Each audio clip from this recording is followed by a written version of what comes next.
자, 관세 25%에서 15%로 타결이 됐습니다. 낮아진 거죠. 자동차, 농산물 완전 개방 이 대목을 두고 한국과 미국 사이에서 이견이 있습니다.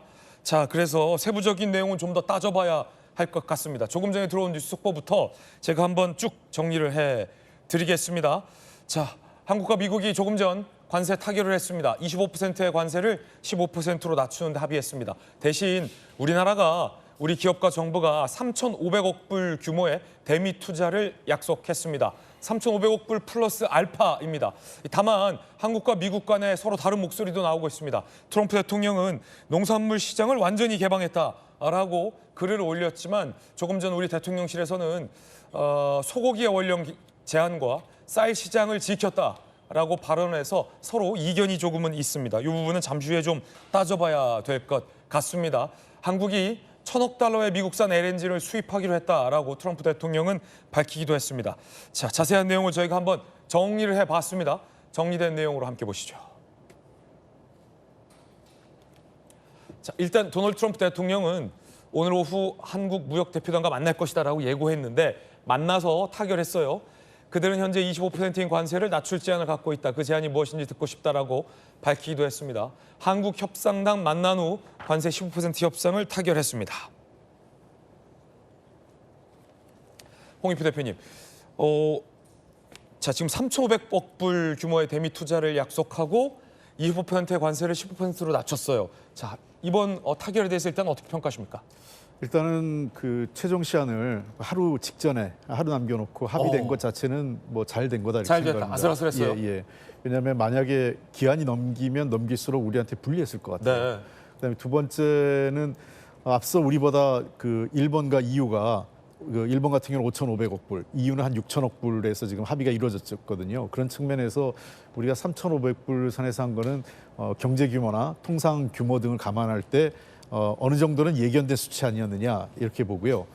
특히 이제 주목해야 될 것은 품목별 관세, 특히 자동차, 반도체, 바이오 등에 대해서 우리가 그 다른 국가들하고 차별 없이 동등한 수준을 지켰다는 것은 나름대로 성과를 거둔 것이라고 생각을 합니다. 그러나 여전히 아직 지금 양측의 이견이 있는 것은 한 몇 가지인데요. 첫째는 농산물 시장 개방 관련돼서 이견이 있는 것 같아요. 그 부분은 어떻게 처리가 되는지 모르겠습니다만 미국은 이제 우리나라가 유일하게 전 세계에서 세 개 나라, 즉 원령 30개월 이상의 수입을 규제하는 세 개 나라이기 때문에 원령 제한 철폐를 요구했던 것 같고요. 그렇죠.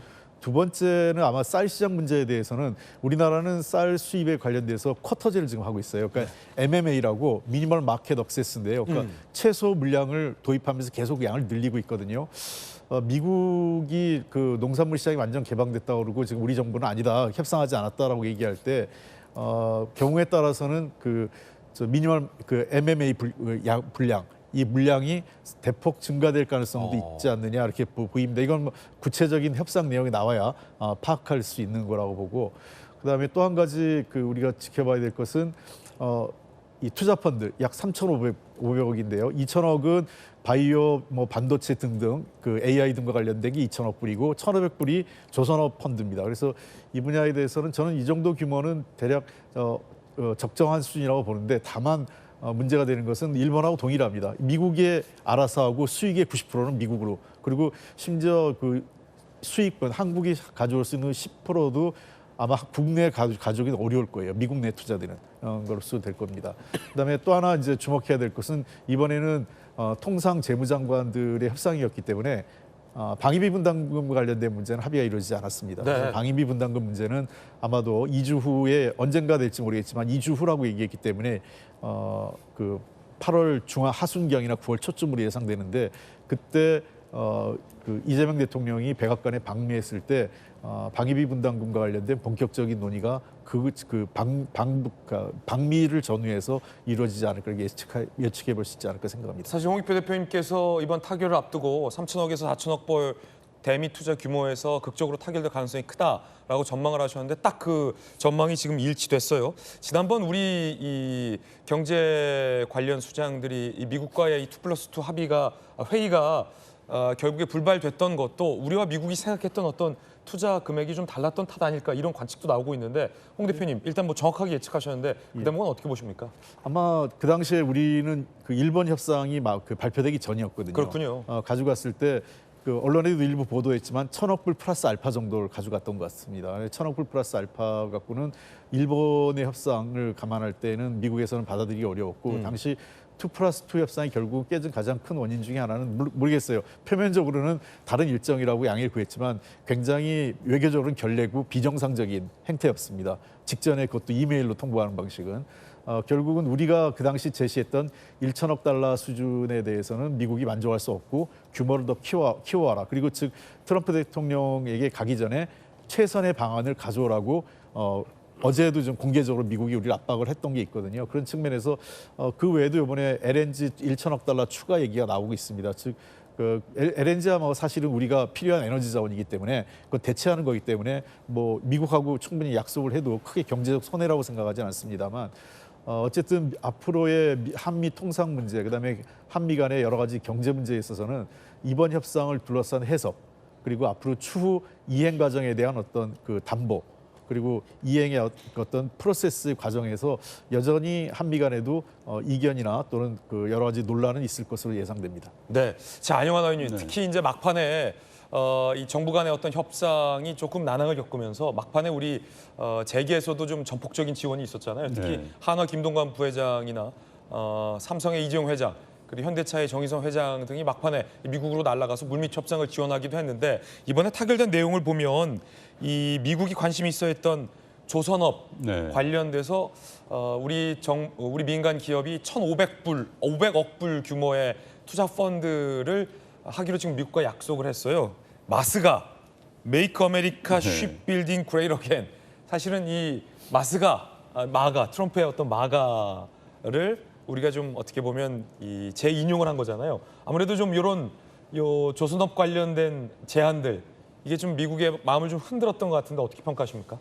일단 뭐 조선업은 한국 기술을 인정을 합니다. 트럼프 대통령 되기 훨씬 전에 네네. 50대 때 한국에 와서 지금의 한화조선, 그 당시 대우조선을 방문한 적이 있어요.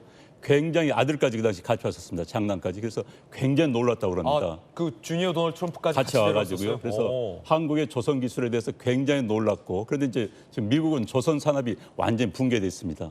그런데 미국이 지금 가장 관심사는 중국의 해군력의 증강입니다. 중국은 1년에 한 3,000척씩 해군함을 찍어내는 거예요. 그런데 작년에 미국이 만드는 건 미국 내에서 5척밖에 못 만들었습니다. 미국도 해양 대군인 줄 알았는데 배 만드는 데는 좀 걸리네요. 해양 그러니까 조선 생태계가 완전히 붕괴된 겁니다. 조선 산업이라는 것은 사실 모 기업은 조립합니다. 나머지는 다 부품을 받아가지고 조립하는 건데 그 생태가 깨진 거죠. 그래서 한국의 협조가 절실한 상황에서 우리는 이제 그 무기로 이제 집어든 거죠. 배 만드는 거는 옛날부터 우리 민족이 잘했잖아요. 지금 전 세계에서 5,000톤급 이상 돌아다니는 배 가운데 절반이 대한민국 메이드 인 코리안 배입니다. 야. 그러니까 압도적 우리가 우위에 있는 거죠. 지금 최근 들어서 이제 중국 배가 급성장해가지고 우리 조선업이 좀 위기에 몰려 있지만 기본적으로 우리의 기술은 세계 최고 수준입니다. 그리고 그래서 한화가 그 대우조선을 인수했고. 그렇죠. 그래서 이제 한화가 최근에 미국 조선사를 아예 100% 인수했습니다. 그래요? 그게 대표적인 이제 한미 간의 조선업 협력 관계인데 그래서 미국 측에서는 한국 기업이 들어와서 조선소를 만들고 운영을 해달라. 그런데 사실 조선업이라는 게 모기업만 가는 게 아니라 부품업체 동시에 따라 들어간 겁니다. 조선업이 사실은 하도급 업체가 엄청나게 많잖아요. 엄청나게 많죠. 그렇기 때문에 이제 3천억 달러 가운데서 1,500달러는 조선업 관계라는 걸 지금 우리 대통령실에서 그걸 이제 강조를 하고 있는 거예요. 네네. 아마 조선업 따라가면 우리 기업도 뭐 함께 상생할 수 있을 것이다. 이제 이런 이야기 같고요. 지금 사실 이제 15%인데 우리 정부는 12.5%를 원했었습니다. 자동차에 관해서 특히 왜냐하면은 현재 우리의 경쟁차인 일본은 우리는 미국의 자동차 수출할 때 관세가 없습니다. 한미 FTA이기 때문에. 그렇지만 일본은 2.5%의 관세를 받습니다.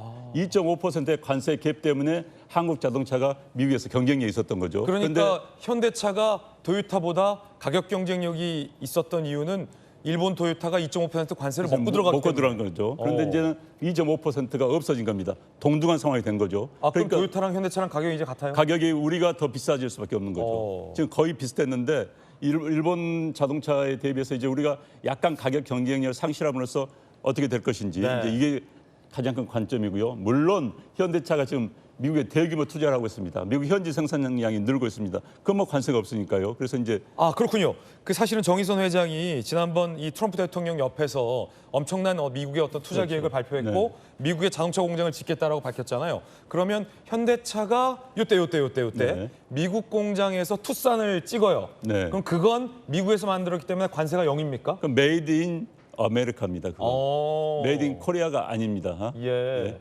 인벤티드 바이 코리아는 되겠지만요. 네. 메이드 인 코리아는 아닙니다. 그렇기 때문에 그런 관세가 없습니다. 그래서 오케이. 아니, 토요타보다 잘 팔리면 돼요. 일단. 이제 문제는 네. 이제 해외 한국 기업들이 미국에 투자를 하면은 네네. 뭐가 있어? 한국의 일자리 줄어드는 거예요. 아, 그렇구나. 가장 큰 거 그겁니다. 미국이 투자를 저렇게 요구하는 것은 미국의 일자리를 만들기 위해서는 겁니다. 근데 미국은 노조가 우리처럼 이렇게 세진 않잖아요. 그렇죠. 미국은 다행이네요, 일반 노동시장이 유연화되어 있기 때문에 네. 언제든지 뭐 해고가 가능합니다. 그래서 이제 그게 결국은 겉보기엔 좋은 것처럼 보이지만 우리의 일자리가 사라진다는 게 가장 안타까운 이야기죠. 아마 현대자동차 측에 물어보십시오. 지난 10년 동안 신규 인원 얼마나 고용했는지. 대우조선에 이제 하나조선에 물어보십시오. 고용을 하지 않습니다. 노조의 파업뿐만 아니라 해외 투자 때문에 그런 이제 이런 점이 하나 있고요. 두 번째는 이제 대미 투자를 3,500달러 조선까지 합치면은 사실 우리 경제 규모로는 과도하죠. 미국은 이렇게 주장을 했을 거예요. 우리가 이 미국에 대해서 무역 흑자가 한 650억 달러, 일본도 비슷하다. 그러므로 투자를 가치를 하는데 우리는 일본 경제 2.5분의 1밖에 안 됩니다. 그래요? 일본이 우리의 2.5배예요. 자, 1인당 GDP는 일본하고 우리가 비슷해요. 그런데 인구가 우리보다 2.5배입니다. 그렇기 때문에 우리는 그 논리대로 한다면은 2.5분의 1만 투자를 해야 맞는 것이죠. 경제 규모 대비는 우리가 일본보단 더 내는 거다. 그렇죠. 일본 5,500달러입니다. 이유는 우리보다 훨씬 커요. 그런데 6천억 달러입니다. 그런데 우리가 지금 3,500달러를 두들겨 맞았습니다. 속된 말로 해서. 그렇군요. 그리고 트럼프 주장대로 하면 이익의 90%는 미국에 건져가겠다는 거예요. 자, 물론 그 이익의 90%를 어떤 방법으로 건져가겠다는 건지 다 불투명합니다. 그다음에 3,500억 달러 투자도 우리의 수출입은행에 보증할 것인지 담보를 할 것인지 굉장히 불확실한 부분이 많아요. 그러나 어찌됐든 지금 우리는 12.5%를 원했고 아까 이야기 나왔지만 아마도 1,000억 달러 투자 또는 2,000억 달러 투자 정도 가지고 갔을 거예요. 그렇지만 3,500달러를 받아왔습니다. 그래서 이제 그러면 이 순간 세부적인 내용을 모르기 때문에 잘했다 못했다는 이야기를 하지 않겠습니다. 그러나 선방을 한 것 같아요. 선방한 것은 제가 어떤 느낌이냐. 이건 뭐 중요한 이야기는 아닙니다만은 네. 이재명 대통령이 한미 통상협정에서 그동안 아무 말도 하지 않았어요. 뒤로 빠져 있었습니다. 왜?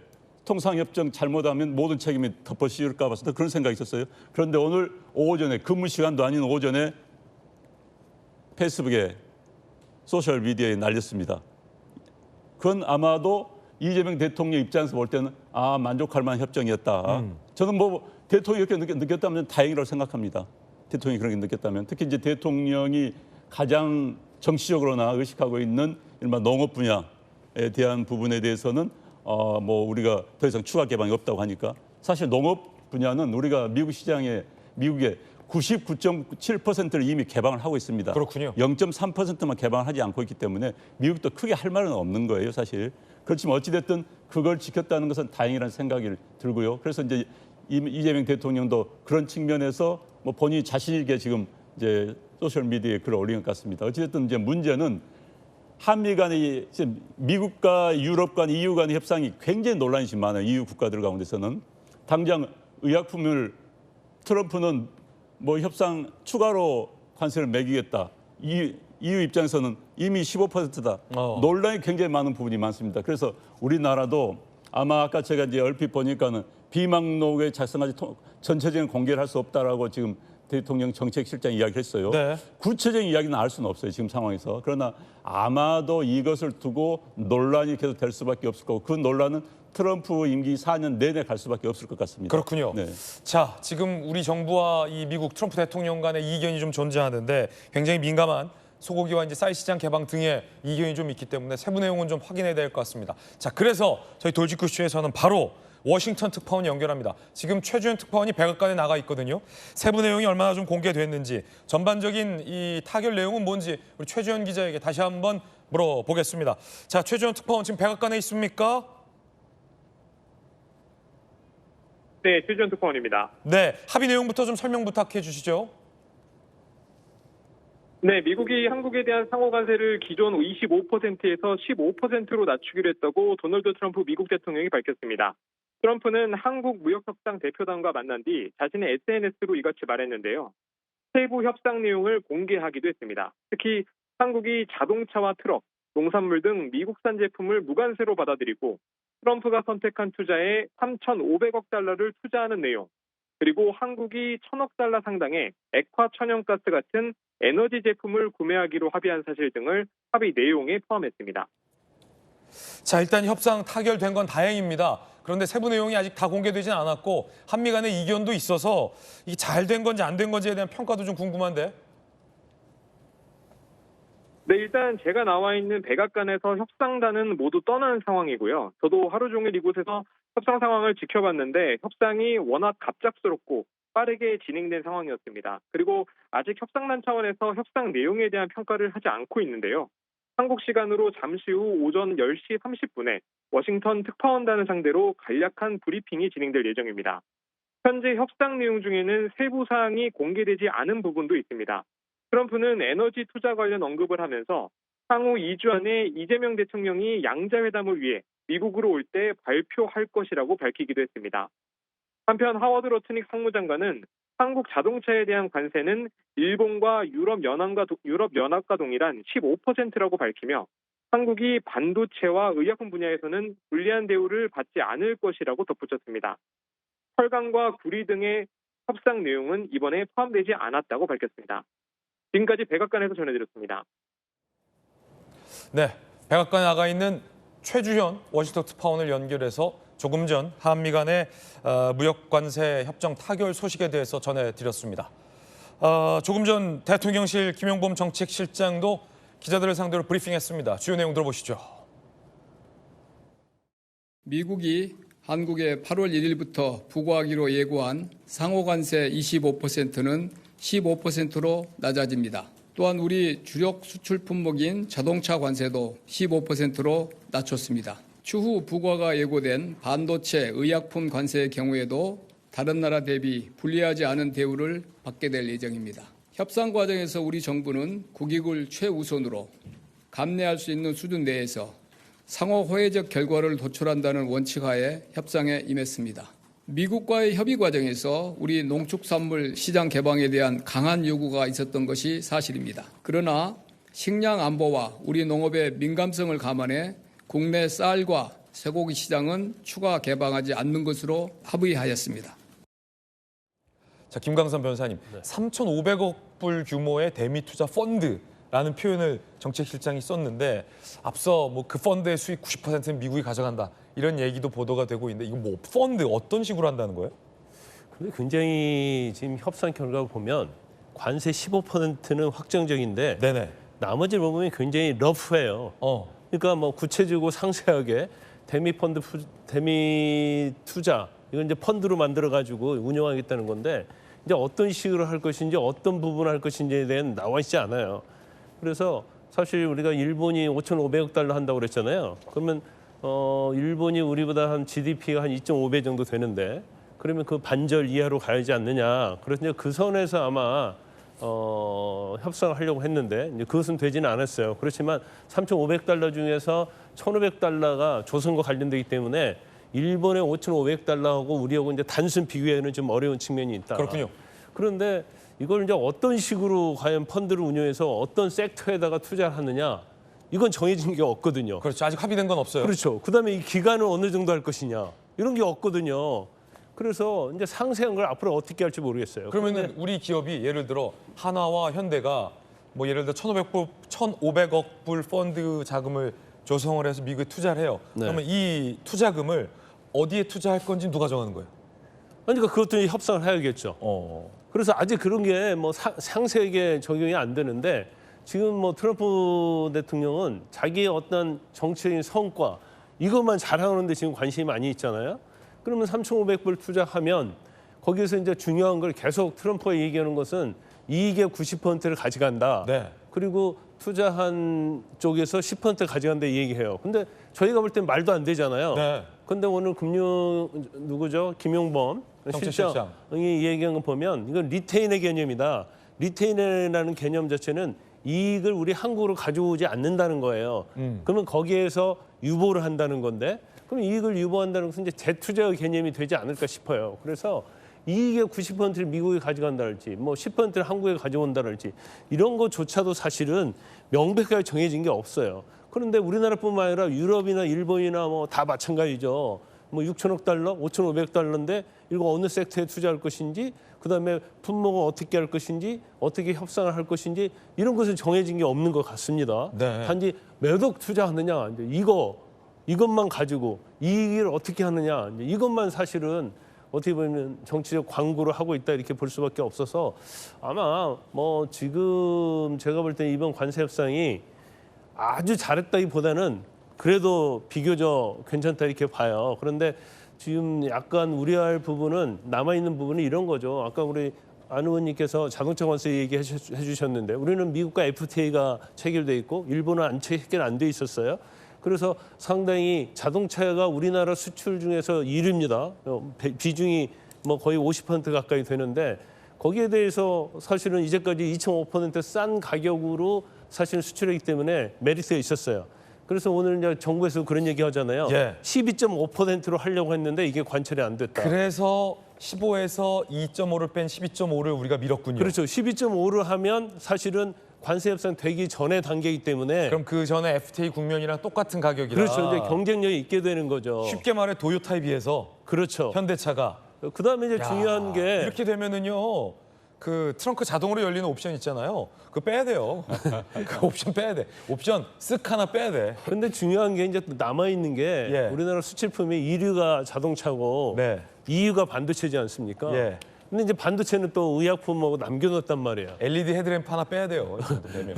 그래서 이제 반도체와 의약품과 관련해서 특히 이제 반도체와 네. 관련해서 또 이걸 협상하자고 하면서 또 또 대미 투자 얼마 할 거냐? 반도체 협상이 남아 있군요. 아니 뭐 25% 관세 뭐 하겠다. 물론 네. 오늘 뭐 단서 자체가 뭐 최혜국 대우를 해주겠다.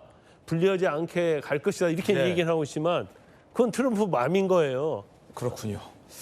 최고의 전문가들과는 함께 상세하게 전해드리고 있는데 성치훈 부의장님, 사실 자동차 분야에 대해서는 우리가 전보다 손해를 보는군요. 특히 이제 일본과의 어떤 상대적인 규모를 봤을 때는 사실은 2.5% 우리가 가격 경쟁력이 더 있었는데 미국에서 팔리는 현대 기아차가 이제는 일본과 동등해졌다는 거죠. 물론 우리나라 어떤 현대 기아 자동차의 어떤 산업 수준이랄지 아니면 미국 내에서의 경쟁력이 도요타와 지금 굉장히 대등하거나 능가한 수준까지 올라왔기 때문에 기존까지 우리가 받아왔던 어떤 2.5%의 어드밴티지, 메리트 없이도 충분히 경쟁력이 있으리라고 저도 보고 있습니다만 차키 2개 주는 거 하나만 주면 안 돼요?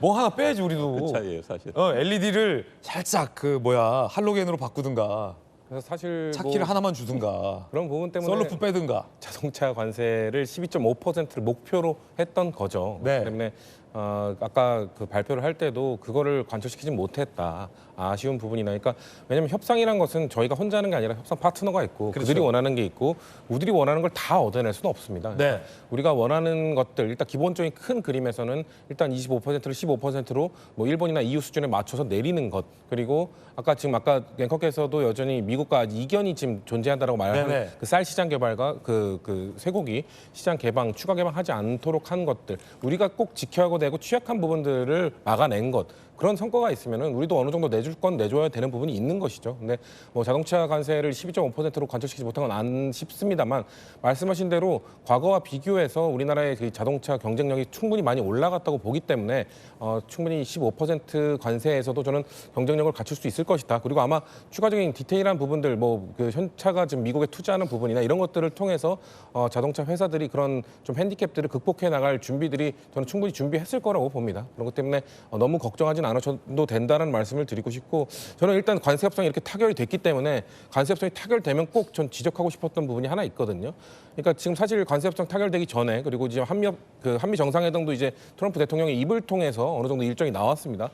이 정상회담 일정과 이 관세 협상의 결과가 나오기 전에 계속해서 그 보수 진영 야당에서는 뭔가 지금 이 이재명 대통령의 뭔가 중국과 관련된 이 불명확한 입장 표명 때문에 뭔가 미국이 한국을 패싱하고 있다, 미국이 한국을 등한시하고 있다 이런 식으로 공세를 해왔거든요. 근데 그런 것들이 사실 지금 이 비즈니스맨 트럼프의 그 관세 협상 전략이었다는 것이 지금 드러난 겁니다. 오늘 트럼프의 메시지에 보면 당선 축하한다라는 메시지가 들어가 있더라고요. 그러니까 관세 협상에서 본인들이 유리한 좀 더 많은 투자를 이끌어내기 위해서 정상회담 일정도 최대한 늦추고 뭔가 당선 축하 인사도 일부러 내지 않고 했던 것들이 단순히 그냥 우리나라 이재명 대통령 민주당 정부의 중국과 관련된 입장 그것 때문이 아니라 미국의 협상 전략이었던 것이 드러난 것이기 때문에 야당의 그 무리한 공세에 대해서 지금 선을 넘은 공세였다는 걸 다시 한번 지적하고 싶습니다. 네.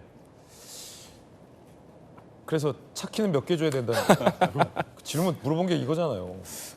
아쉽죠. 아쉽는데 일단 저는 근데 우리가 그 한미 FTA를 할 때와 지금 10년이 지났잖아요. 지금 한국 자동차 경쟁력 매우 올라갔다고 봅니다. 물론 이제 가격 경쟁력, 과거처럼 우리가 단순히 그 저렴한 비용으로만 승부하는 시대가 아니라고 봅니다. 네. 현대자동차도 기아자동차도 충분히 이 제품의 이 질로서 승부할 수 있는 부분이기 때문에 좀 더 노력하셔야 되지 않을까.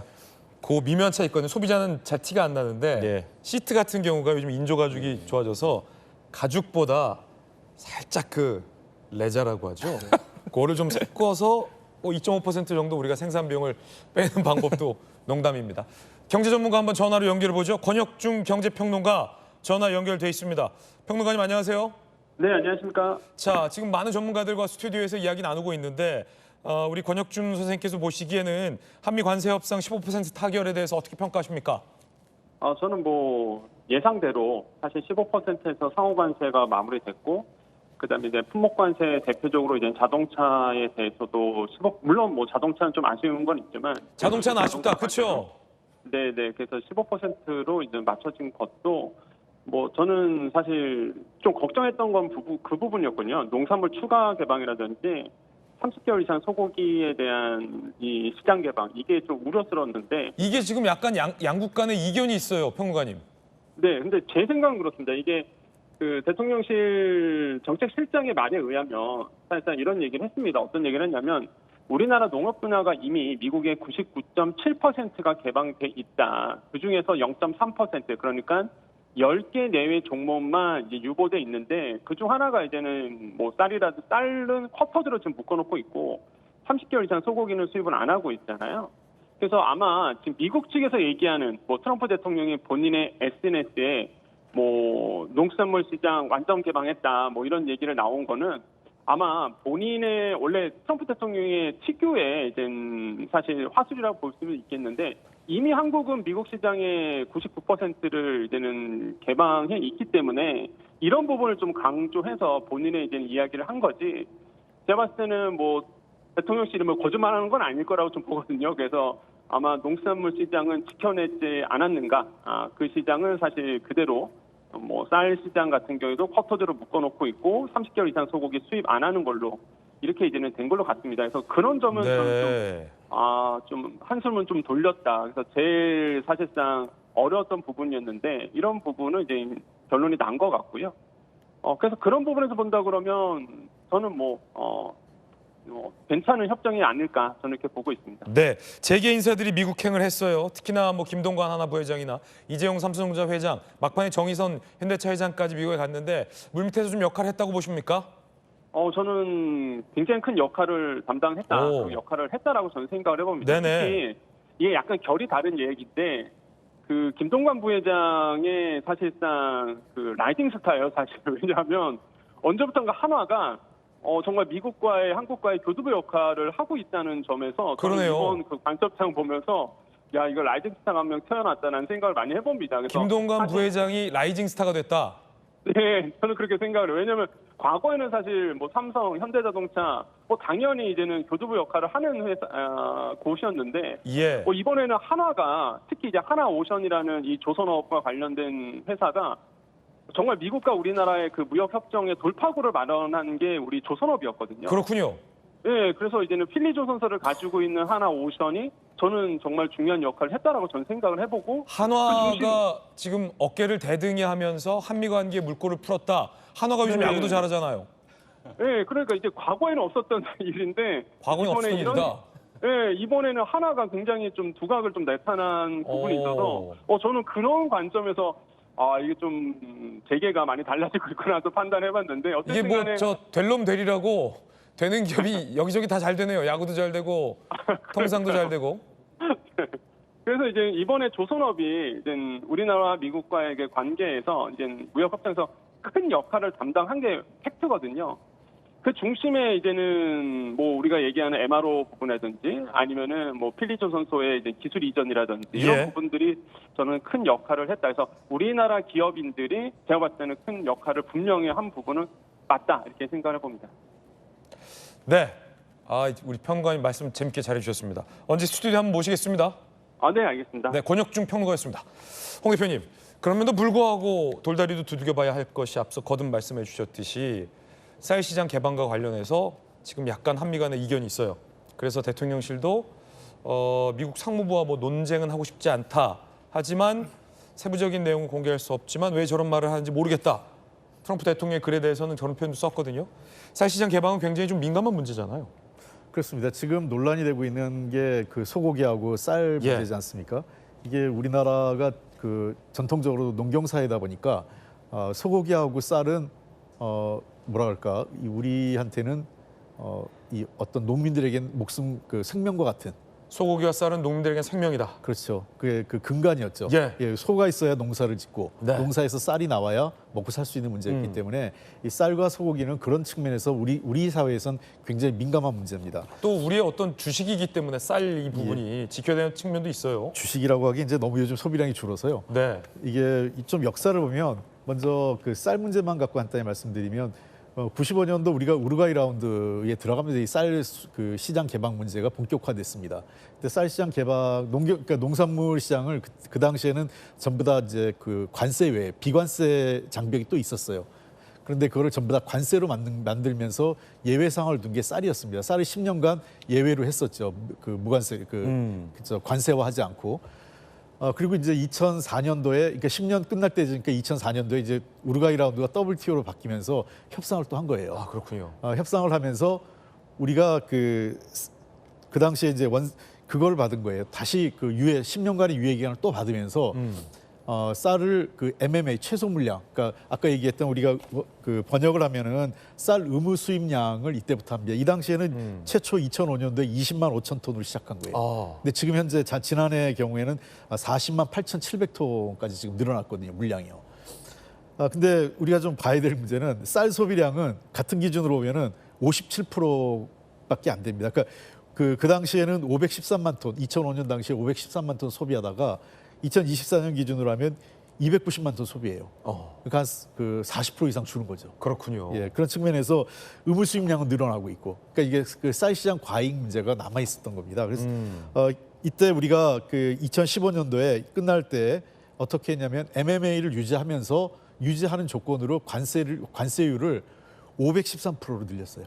그러니까 관세를 굉장히 높게 513%라는 거는 사실상 수입을 금지할 정도로 금지하죠. 관세로 그렇게 비싼데 그 쌀을 사는 사람은 없으니까요. 그렇습니다. 그렇게 해놓고 예. MMA를 계속 유지하고 있는 겁니다. 그래서 현재로는 쌀 시장에 대해서는 MMA와 그 관세화라고 한 이 두 가지가 같이 유지되고 있는데 트럼프 대통령 입장에서는 그게 좀 불만이었을 수 있겠군요. 예, 그런 측면에서 두 가지 방식이 있겠죠. 관세율을 대폭 낮추거나 무관세하거나 또는 MMA 물량을 대폭 늘리거나 이 두 가지 문제가 앞으로 계속 논의가 될 것 같습니다. 그다음에 소고기 문제는 우리나라가 이제 지난 이명박 정부 때 소위 그 광우병 파동 이후에 30개월 이상의 그 소고기는 수입을 하지 않는 걸로 했습니다. 근데 미국에 가서도 보면 사실은 웬만해서는 30개월 이상의 소고기를 무슨 스테이크용으로 사용하지 않습니다. 그래요? 예, 이게 대부분 뭐에 사용되냐면 분쇄육이라고 햄버거 패티나 맞습니다.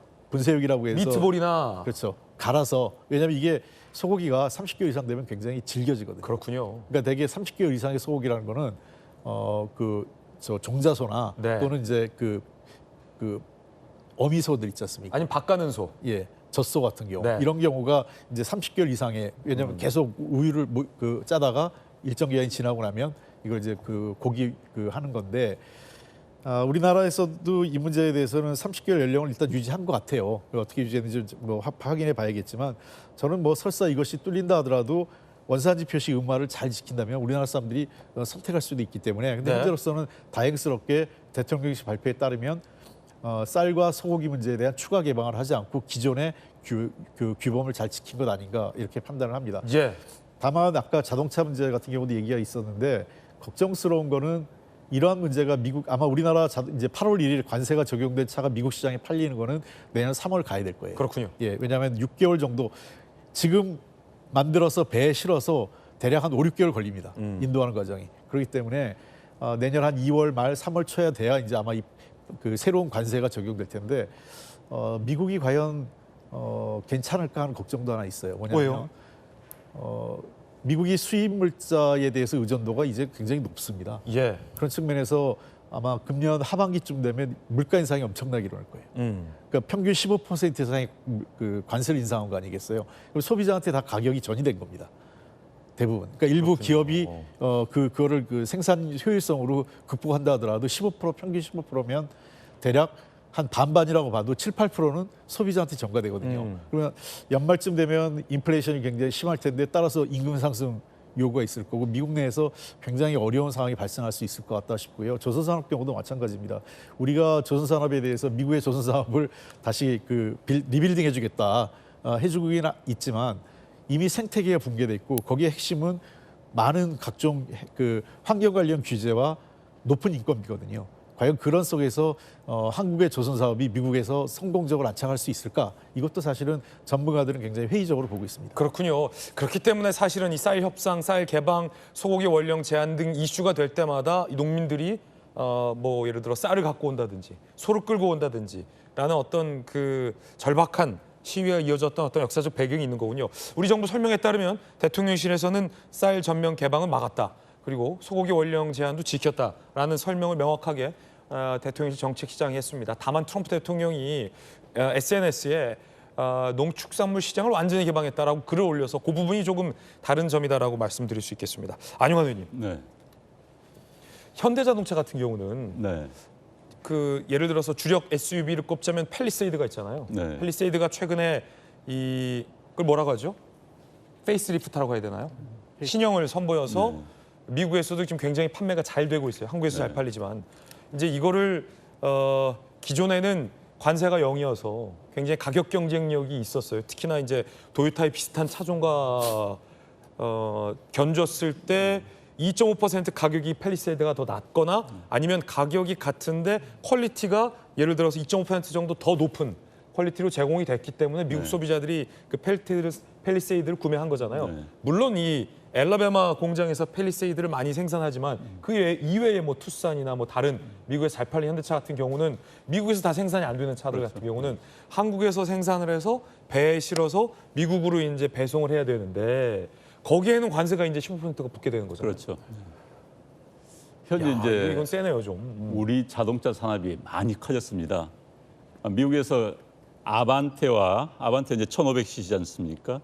아반떼와 토요타의 동급에 그다음에 이제 폭스바겐의 제타가 동급입니다. 그렇군요. 그런데 가격이 거의 같아요. 23,000달러에서 24,000달러 사이 비슷하게 뭐 차가 몇백 달러 차이밖에 안 납니다. 그래서 그 정도로 현재 EU 전체에서 만들어진 뭐 프랑스, 독일, 이탈리아에서 만들어진 전체 자동차의 수출량, 일본서 수출량, 한국 수출량 큰 차이가 없어요. 그만큼 우리 자동차 산업이 많이 커졌다는 이야기죠. 그런데 이제 아까 말씀드린 것처럼 우리 아직까지 우리의 브랜드 가치가 좀 낮아가지고 2.5%의 갭을 일본 차에 대비해서 그걸 이제 관세로서 우리가 커버해 왔는데. 야, 이게 한 12.5로 됐으면 딱 좋았을 텐데. 그렇죠. 우리가 그러니까 이제 그런 노력을 했었는데 결국은 지금 이제 미국이 이렇습니다.